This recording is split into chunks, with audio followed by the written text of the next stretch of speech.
Yes, people, how's it going? Welcome back to Lily White Lane. Hope you're doing good, hope you're keeping safe and well. Chelsea 1, Spurs 0. Chelsea do go through to the finals of the Carabao Cup with a 3-0 win on aggregate against Spurs. And look, men against boys, it really was tonight. It was the quality that Chelsea had in their team versus the not so good quality we had in ours. And I think you look at that Chelsea team and you know, the difference and the gap between Chelsea and Spurs at the minute is absolutely massive. You know, we need an impact player. We look to our bench. Who have we got on there? Sessegnon, Oliver Skipp. You know, I'm not downplaying these players because, you know, they can be good on their day, but the likes of Sessegnon, Oliver Skipp, you know, Dane Scarlett, Paternoski. You look at Chelsea's bench, they're struggling. Ziyech, Pulisic, you know, top players that can really make a difference off their bench, where, you know, our squad depth is absolutely pathetic compared to theirs. Absolutely pathetic. And I think with this tie, you know, the one positive to take out of this tie is that hopefully it is a wake-up call. And I say hopefully because you never know with these owners, but hopefully it is a wake-up call to say we are nowhere near good enough as the top teams and cannot compete with them. We're a decent enough side playing against the Norwiches and the West Hams and the Burnleys. But you look at us today against the Chelsea or against the Manchester City or against the United or, you know, a top side in Liverpool.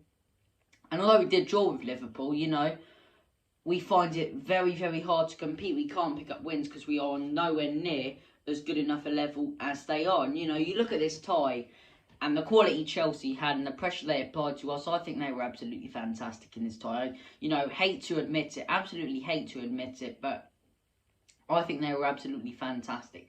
Their fans today, I think, were disgraceful, the Chelsea fans. Absolutely disgusting. There's, you know, a medical emergency. I don't know what's going on. A medical emergency in the South Stand. And their fans have the audacity to start singing Tottenham Get Bad everywhere they go. It's like, you dirty buggers. How dare you? How dare you? You know, there's more to football when a serious incident is taking place with one of our fans. It doesn't matter about football or who supports who. When a person's in serious trouble or something big's happening, you have the audacity to sing football songs when someone could be on the verge of passing away. I find that absolutely disgusting. Absolutely disgusting. I understand you're happy about the result, and rightly so, but how dare you do that? How dare you do that? It makes me sick to see those fans react to that incident like that over at Chelsea. But look, speaking of fans as well, our fans, before we did concede that goal, fair play to them. You know, the place was absolutely rocking before we conceded that goal. Sadly, we conceded the goal. We still tried to spur the team on, but the confidence wasn't there. The confidence just wasn't there. Now, you look at the tie, and you look at certain players who have ruined it for us. And tonight, I will admit, for the first time, honestly, I will admit that Conte got it massively wrong. Massively wrong. Putting in Galini over Hugo Lloris. Galini's cost us this tie. And people say, you know, it's only one goal. We score, you know, a goal later on because we still have confidence because that goal hadn't gone in from Rudiger, which was Galini's mistake. We're in this tie massively. It's 0-0. The fans are still rocking. It would have made a massive difference if Galini didn't make that mistake. And as soon as that goal went in from Rudiger, you know, I said it to my dad, game's over. Game's done as soon as that goal went in. And it's a real frustrating one. But I think we rebuild off this. I think you have to look at this and say the quality between us and Chelsea and the gap between the quality from both of us is absolutely massive. And we have to improve. We have to invest in this team in January and the summer. And this is definitely where we will see if Daniel Levy and Enoch are truly have any connections or love or anything towards this club, which I highly doubt they do. But hopefully, you know, for once, I actually hope that Conte doesn't get backed. I hope he doesn't get backed, and I hope he walks out on the club in the summer. And people say, you know, why? He's our best manager. There's managers and then there's owners who won't let managers accomplish anything. And the one thing that would come out of Conte walking away from the club or Conte not getting backed is these absolute scumbags who run the club getting properly battered, properly called out by the media, by the press and by every single Spurs channel, much more than they already are. And that will be the one positive. But you look at this tie, certain players have let us down. Tanganga throughout this tie in both games, pathetic, poor, lazy, making mistakes. Doherty, I do not see what people seeing, seeing that guy. And, he made a couple changes today, Conte, bring something new into the team, and he did get it completely wrong. I'm not going to batter him for it, because the way he's already changed the club around, and all you have to do is look at our results in the Prem compared to Nuno and say, this guy is making a difference at the club, but he got it completely wrong. Lo Celso, who he bought in, who he changed around today, nowhere near good enough. Doherty, once again at left wing back. It's like, how many chances does this guy want to prove himself? How many chances does this guy want? And it just really seems like he does not give a... He doesn't give a monkey's about us. So he really doesn't give a monkey's about this club. And it just seems, he's asked to play. He's like, okay, he shows no passion. He shows no pride. He shows no love for this badge. And if you're not gonna show that, then I'd be very, very pleased if you would leave this club. He shows no passion, no pride whilst wearing the shirt. His performances are absolutely pathetic, lazy. Get him out of the club. If a $5 million offer comes in January, I think you take it. I want this guy out of my club. And bring in someone such as Traoré who would show a little bit of passion and effort and something for the club. And that's what we were lacking today. We have some creativity in midfield.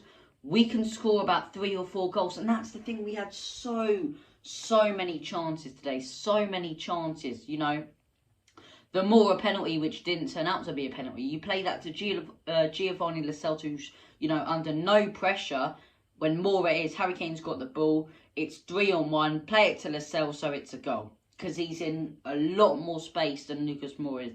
Lucas Moura's completely under pressure. He doesn't have the time to finish it off. He goes down easily expecting a penalty. It doesn't happen. Rightly so, because it's a good challenge by Kepa. The other penalty wasn't a penalty as well. It was a free kick. But on the one night when you want to get a little bit lucky, we have no luck. And also, that reminds me. Can someone please explain to me this rule? I thought the offside rule was when you're behind the defence and you're the last man. Can someone please explain to me how that Harry Kane goal gets disallowed when Rudiger's on the line? I cannot process it. If there's a rule somewhere that I do not know about, please let me know. Please comment it down below and I'll stand corrected. But for the time being, I just can't understand it. And if there is a rule like that, it just doesn't make sense. I thought the whole point of, the offside rule is so the last man, the last man is onside and you're obviously past the other people, it's offside. It's hard to explain the offside rule, but people who understand it will know what I mean. It's like, it defies all logic in my head of that rule. I cannot understand that goal. But look, performances overall, we can whine and moan about, not taking our chances or whatever, or having decisions go the other way and soft fouls. But at the end of the day, we were nowhere near good enough throughout both legs, and we did not deserve to go through. And the best team did go through. It shows the quality. And at the end of the day as well, I don't think there's a lot of shame involved in losing, 3-0 on aggregate to Chelsea. We could have given it much more effort. We played like we did in that second half today. Throughout the entire tie, I reckon we probably win it, in all honesty, because Chelsea were there for the taking with the injuries they have, missing the likes of Reece James, Chilwell and those sorts of players. But we didn't take our chances. Kepa turned into bloody prime Yashin today. Of course he did, with the likes of the Sessegnon save and the Kane one and the Moura one. Making saves like Peter bloody Schmeichel. It always happens against us. Keepers love a good game against Spurs. And we just couldn't get the job done. But look, fair play to Chelsea, as much as I hate saying it. I hope you lose in the final, Chelsea. I hope you get absolutely battered. And I hope we can finally laugh at you for once. I really hope we can.